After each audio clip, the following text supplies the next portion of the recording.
last but not the least, thank you to Barbie. David Licauco, di nakalimutan pasalamatan ang kanyang collab team na si Barbie Fortesa. Narito ka chika ang kilig na chika natin today.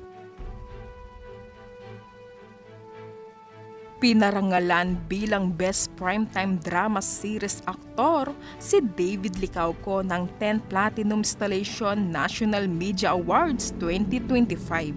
Kinilala ang husay at galing ni David sa pag-arte sa pulang araw ng GMA 7.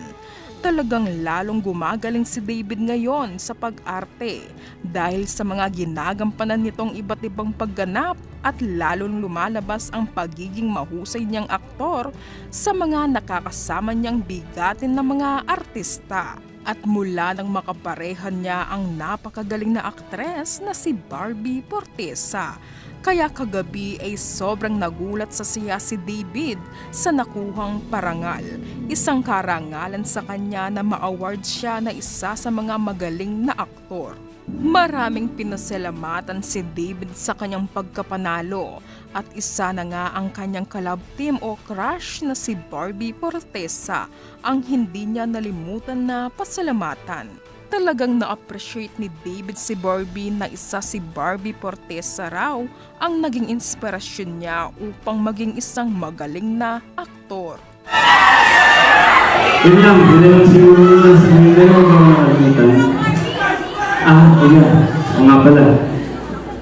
Sabihin natin last but not the least, thank you to Barbie.